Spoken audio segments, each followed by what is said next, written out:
بسم اللہ الرحمن الرحیم۔ آج پاکستان کے حالات کے بارے میں کچھ بات کرتے ہیں۔ آج پشاور میں ایک اور دھماکہ ہوا جس میں بہت سی قیمتی جانوں کا ضیاع ہوا۔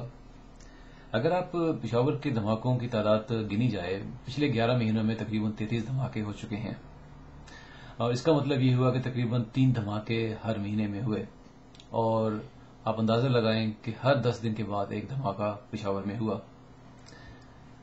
مجھے یہ حکومت انتہائی بے بس اور نااہل نظر آتی ہے۔ میرا اس حکومت سے سوال ہے، خاص طور پر پریزیڈنٹ زرداری سے میرا سوال ہے، کیونکہ زرداری صاحب کے ہاتھ میں ساری طاقت ہے، کہ زرداری صاحب آپ کس وقت کا انتظار کر رہے ہیں؟ اس وقت تو پشاور میں 3 دھماکے ہر مہینے میں ہو رہے ہیں۔ کیا آپ اس چیز کا انتظار کر رہے ہیں کہ جب پشاور میں 6 دھماکے مہینے میں ہوں تو کچھ ہم ایکشن لیں؟ پاکستان کے معصوم لوگ جن کی زندگیاں روز ان دھماکوں کی نظر ہو رہی ہیں، ان کا کیا قصور ہے؟ اگر آپ کی حکومت یہ سمجھتی ہے کہ اس کے پاس اس تخریب کاری کو روکنے کا کوئی طریقہ نہیں، تو پھر خدا کے لیے آپ لوگ اپنے عہدوں سے استعفیٰ دے دیں، یا پھر مڈ ٹرم الیکشن کا اعلان کر دیں، تاکہ اور لوگ جو کمپیٹنٹ ہوں، جن میں یہ صلاحیت ہو کہ وہ ان چیزوں کو سمجھ سکیں اور معصوم زندگیوں کو بچا سکیں۔ زرداری صاحب اور دوسرے لیڈران، خاص طور پہ پیپلز پارٹی کے لیڈران اور باقی جماعتوں کے لیڈران بھی، جن کے پاس سیکیورٹی کا اعلی انتظام ہے، ان کی زندگی کو کوئی خطرہ نہیں، کیونکہ یا تو وہ باہر ہی نہیں نکلتے، یا اگر نکلتے بھی ہیں تو ان کے پاس اتنی سیکیورٹی ہوتی ہے کہ کسی میں یہ دم نہیں، اور کسی کو یہ موقع نہیں ملتا کہ انہیں کچھ کر سکے۔ میرا حکومت کے لیڈران سے یہ سوال ہے، اگر آپ پاکستان کے نارمل لوگوں کو سیکیورٹی فراہم نہیں کر سکتے، تو آپ کو اتنی اچھی قسم کی سیکیورٹی کا کیا حق ہے؟ آپ بھی دوسرے لوگوں کی طرح سڑکوں پہ آئیں اور ان دھماکوں کا مقابلہ کریں، لیکن مجھے ایسا ہوتا ہوا نظر نہیں آتا۔ میں خاص طور پہ حکومت کی بات کروں گا اور کچھ اپوزیشن کی بات بھی کروں گا۔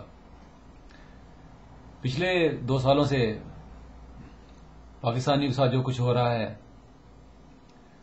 چاہے وہ امریکہ کے ڈرون اٹیک ہوں یا پاکستان کے علاقوں میں تخریب کاری،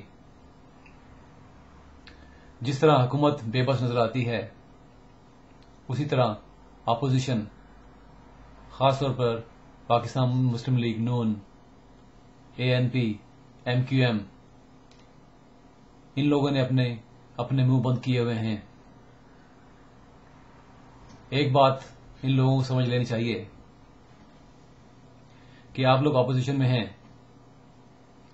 آپ کا کردار بھی ایسا ہی ہے جیسے حکومت کا کردار۔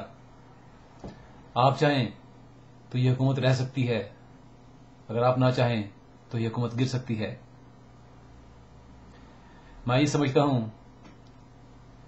کہ 2 سال سے اس ملک میں، خاص طور پہ 2 سال سے جو خون ریزی ہو رہی ہے اور جتنی معصوم جانوں کو ضیاع ہوا ہے، اس میں صرف پیپلز پارٹی شامل نہیں۔ میں یہ دیکھ رہا ہوں پیپلز پارٹی، MQM، پاکستان مسلم لیگ نون، ANP،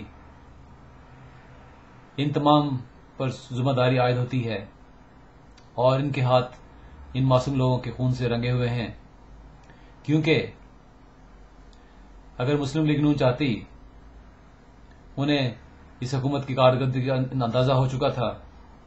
پہلے 6 مہینے میں جب چند حملے ہوئے اور کچھ لوگوں کی زندگی ضائع ہوئی، اگر وہ چاہتی تو اپنے عہدوں سے استعفیٰ دے دیتی اور حکومت کو گرا دیتی، تو شاید اس سے اتنی قیمتی جانوں کا ضیاع نہ ہوتا۔ لگتا یہ ہے کہ اپوزیشن، خاص طور پر مسلم لیگ نون، صرف پنجاب کی سیاست کرنے پر مجبور ہے یا کرنا چاہتی ہے، اسے شاید لوگوں کی زندگیوں کا کوئی فکر نہیں. انہیں یہ فکر نہیں کہ معصوم لوگ مرتے ہیں تو مر جائیں، اور وہ چاہتے ہیں کہ ان کی پنجاب کی حکومت رہے. خدا کے لیے آنکھیں کھولو. مسلم لیگ نون کے لیے یہ پیغام ہے کہ پنجاب بھی پاکستان نہیں. اگر پاکستان ہے تو پنجاب ہے، اگر پاکستان نہیں تو پنجاب بھی نہیں. اور ایم کیو ایم کے لیے انہیں اپنی سندھ کی حکومت سے پیار ہے. انہیں بھی چاہیے کہ اس خون ریزی کو روکنے کے لیے کچھ ٹھوس اقدامات کریں. اگر نوبت استعفوں پہ آئے تو استعفی دیا جائے،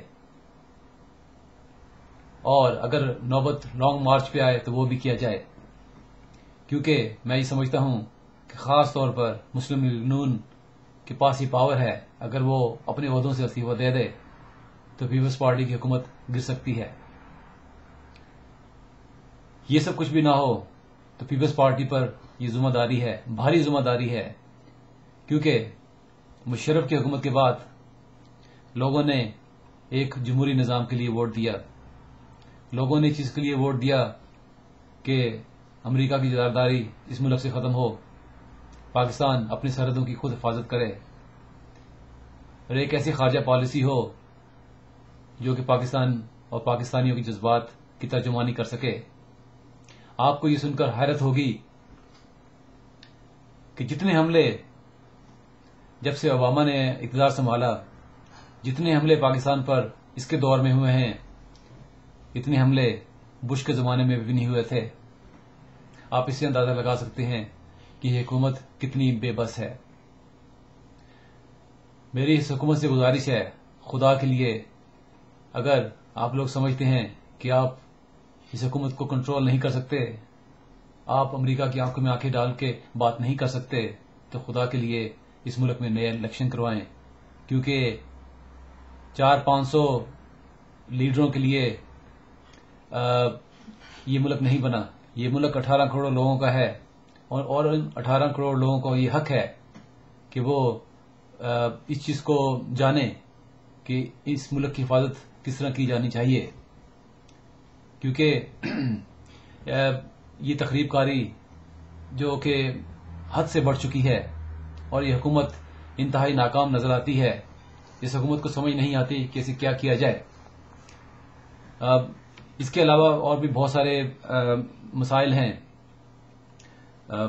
میں صرف خاص طور پر پیپلز پارٹی کی حکومت کی بات کروں گا، کیونکہ آپ حکومت پہ تنقید کر سکتے ہیں، کیونکہ حکومت کے پاس یہ اتھارٹی ہوتی ہے کہ وہ چیزوں کا رخ بدل سکتی ہے.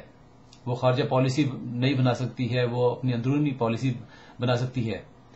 اور اب ایسا محسوس ہوتا ہے کہ جس طرح آپ لوگ ٹی وی پہ دیکھتے ہیں کہ خاص طور پہ پیپلز پارٹی کے لیڈران آ کر عجیب و غریب قسم کی باتیں کر رہے ہیں جب سے سپریم کورٹ کا یہ فیصلہ آیا ہے. میں یہ نہیں سمجھتا کہ کوئی بھی پیپلز پارٹی کا میڈیا ٹرائل کر رہا ہے.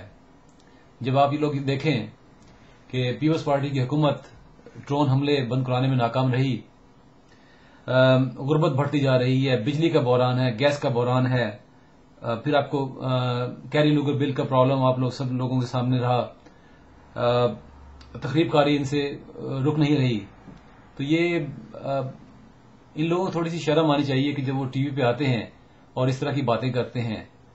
میں یہ سمجھتا ہوں کہ پیپلز پارٹی کی حکومت انتہائی ناقص اور کمزور ہے، اور اسے چاہیے کہ جتنی جلدی یہ اپنے آپ کو سیدھا کر لیں اتنا ہی بہتر ہے. اس سے پہلے کہ لوگ سڑکوں پہ آئیں اور ان کی زبان پہ ایک نعرہ ہو کہ جاؤ زرداری جاؤ، اس سے پہلے زرداری صاحب کو یہ سوچ لینا چاہیے، اپنی حکومت کو کنٹرول کر لینا چاہیے. جن جن لوگوں کا نام این آر او کی لسٹ پہ تھا ان لوگوں کو چاہیے کہ وہ استعفیٰ دے دیں تاکہ ان لوگوں کا فیئر ٹرائل ہو.